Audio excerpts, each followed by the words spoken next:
नमस्ते प्यारे बच्चों, आप सभी का हमारे ऑनलाइन यूट्यूब चैनल पर हार्दिक स्वागत है।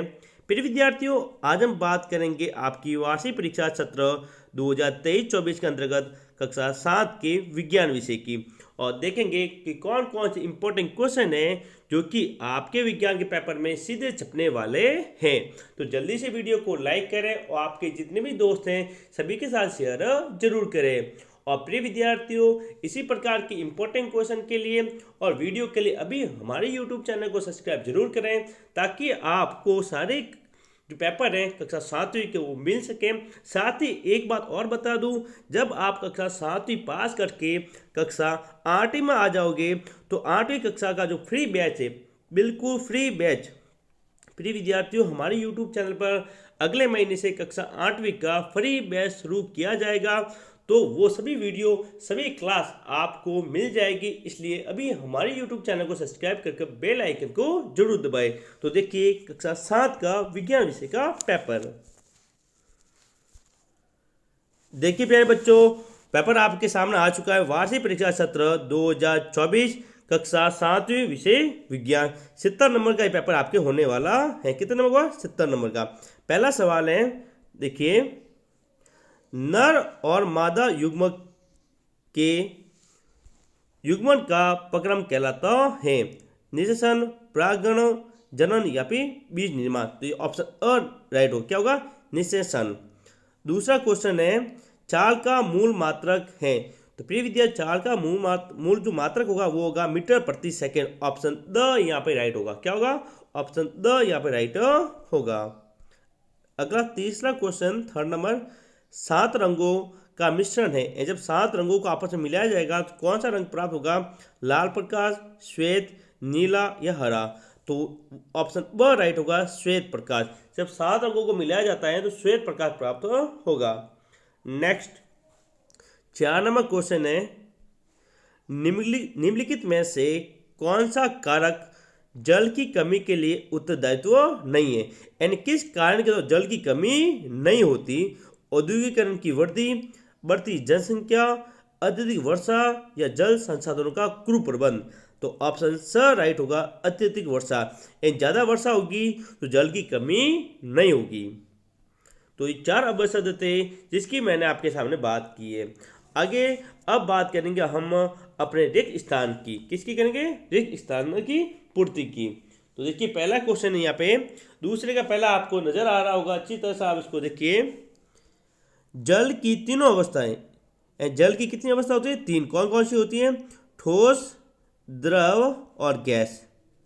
क्योंकि ठोस, द्रव और गैस 3 अवस्थाएं होती हैं। तो आप भी एक पेज में सभी उत्तर लिखते चलें, ठोस, द्रव और गैस। और प्रिय विद्यार्थी, इस पेपर की पीडीएफ आपको हमारे व्हाट्सएप ग्रुप पे मिलेगी, उसका लिंक नीचे दिया गया है।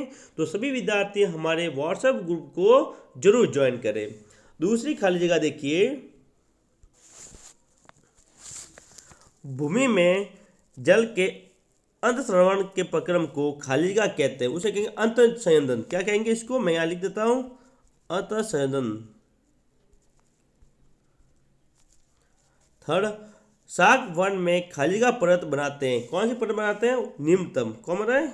निम्नतम या फिर निचली परत। निम्नतम बोलो या फिर इसको बोलो निचली परत बनाते हैं। 4 नंबर, जल को स्वस्थ करना खाली जगह को दूर करने का प्रक्रम है। किसको दूर करेंगे? सरदूषक को, सरदूषक। फिर 5वां, 2 या 2 से अधिक विद्युत सेलों के संयोजन को क्या कहेंगे? बैटरी। क्या कहते हैं विद्यार्थियों? बैटरी कहते हैं। तो ये थे हमारे कुल 5 रिक्त स्थान की पूर्ति जो मैंने आपके सामने की। तो अब सद हो चुके हैं, रिक्त स्थान की पूर्ति कर ली। अब है सत्य असत्य। क्या करेंगे? सत्य और असत्य। पहला, वर्षा जल का सरम स्रोत है। बिल्कुल सही बात, सत्य होगा। यानी जो वर्षा से हमें जल प्राप्त होता है तो ये क्या होगा? सत्य। दूसरा, नदियों का जल खेतों में सिंचाई का एकमात्र स्रोत है। नहीं, असत्य। एकमात्र स्रोत नहीं होता। नदियों का जो जल होगा वो एकमात्र सिंचाई का स्रोत नहीं है। हम कुओं से भी, ठीक, तालाबों से भी क्या करते हैं? सिंचाई करते हैं। तो ये पहला सत्य है, दूसरा असत्य। तीसरा, अवतल दर्पण सदैव वास्तविक प्रतिबिंब बनाता है, ये होगा सत्य। याद रखिए, इंपॉर्टेंट है, कक्षा 10वीं में पूछा जाएगा वापस, और कक्षा 8वीं में भी आपको अवतल दर्पण और उत्तल दर्पण पढ़ना पड़ेगा। 4, विद्युत घंटी में विद्युत चुंबक होता है, सत्य। क्या होगा? विद्युत चुंबक होता है। 4, 5वां क्वेश्चन अब, मानव हृदय 4 कक्षों में बटा होता है, बिल्कुल बटा होता है विद्यार्थियों। 2 आलिंद होंगे, 2 तो क्या होंगे? आलिंद, और 2 होते हैं नीले। ठीक है ना? तो ये भी सत्य होगा। तो हमारा पहला सत्य, दूसरा असत्य, तीसरा सत्य, सत्य और सत्य, ये हमने सत्य और असत्य की बात यहाँ पर की। अब थोड़े बड़े क्वेश्चन आएंगे ताकि आप याद कर सकें। 4 नंबर क्वेश्चन, रक्त के घटकों का नाम बताइए। रक्त के अंदर क्या क्या घटक होते हैं, जैसे कि आरबीसी है, डब्ल्यूबीसी है, प्लेटलेट्स है, उन सबका नाम आपको लिखना है। 5वां, विद्युत धारा के किन्हीं 2 प्रभावों के नाम बताइए। विद्युत धारा कौन कौन से प्रभाव है? ऊष्मीय प्रभाव है, ऐसे 2 प्रभाव आपको लिखने पड़ेंगे। ऊष्मीय प्रभाव को, तापीय प्रभाव को, 2 प्रकार आपको बताने हैं। ठीक है, तो ये हमारा था सामाजिक विज्ञान का पेपर। अगले क्वेश्चन देखिए, आगे वाले क्वेश्चन, क्वेश्चन नंबर 6, अंग्रेजी भाषा जिसका आपको ज्ञान है कि वर्णमाला के उन अक्षरों का पता लगाइए जिनके समतल दर्पण में बने प्रतिबिंब बिल्कुल अक्षरों के सदृश्य लगते हैं। अपने परिणामों की विवेचना कीजिए।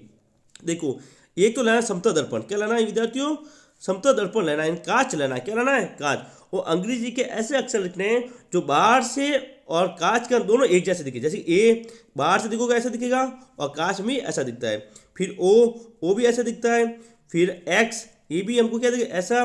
फिर एम, ये भी कैसा दिखेगा? एक जैसा। जैसे बाहर दिखता है वैसे ही हमें कांच में यानी समतल दर्पण में नजर आएगा। तो इस प्रकार के जितने अक्षर है वो आपको बताने हैं। नेक्स्ट 7वां, किस प्रकार का दर्पण वास्तविक प्रतिबिंब बनाता है? तो अभी हमने उत्तर देखा है, वास्तविक प्रतिबिंब कौन बनाता है? अवतल दर्पण। अवतल दर्पण। 8वां, ऐसे 5 उत्पादों के नाम बताइए जिन्हें हम वनों से प्राप्त करते हैं। वन से क्या क्या उत्पाद प्राप्त होंगे, कोई 5 नाम बताओ आप। 9 नंबर, तेल और वर्षाओं को नाली में क्यों नहीं बहाना चाहिए, समझिए। या तेल हो या वर्षा के जो उपयोग होते हैं घी वगैरह, उसको हम बाहर जो भी नाली है उसमें नहीं डालें, क्यों नहीं डालना चाहिए वो आपको बताना है। 10वां क्वेश्चन, समझाइए कि वन में रहने वाले जंतु किस प्रकार वनों की वृद्धि करने और पुनर्जनन में सहायक होते हैं। 11वां, समझाइए कि भौमजल की पुनः प्राप्ति या पुनः पूर्ति किस प्रकार होती है। भौमजल का मतलब है जो जल कहाँ होता है? भूमि के अंदर होता है। जो होता है भूमि के अंदर होता है, उसकी प्राप्ति किस प्रकार होती है वो बताना है।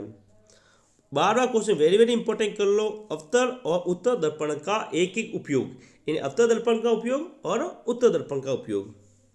प्रिय विद्यार्थियों, यदि आपने अभी तक हमारे चैनल को सब्सक्राइब नहीं किया तो जल्दी से चैनल को सब्सक्राइब करके बेल आइकन को जरूर दबाएं, और हमें कमेंट बॉक्स में कमेंट करके जरूर बताएं कि आपको कौन सा पेपर चाहिए।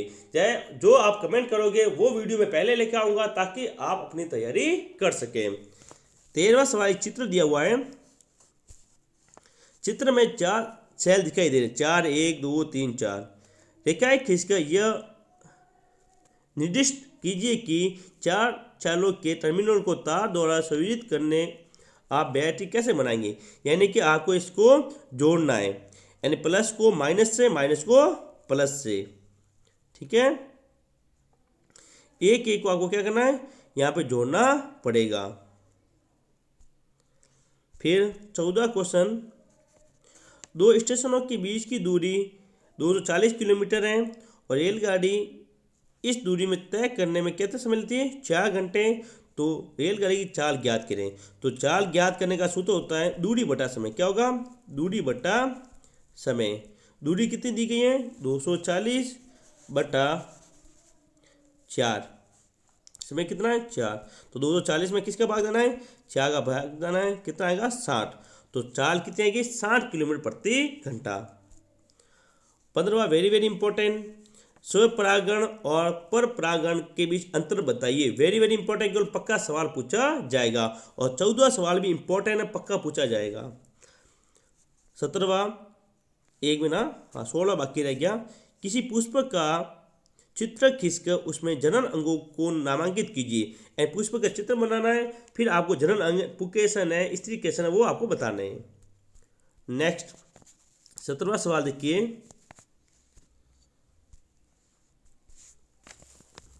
अपंग क्या अपंग क्या है, समझाइए कि इसे कैसे उपचारित किया जाता है।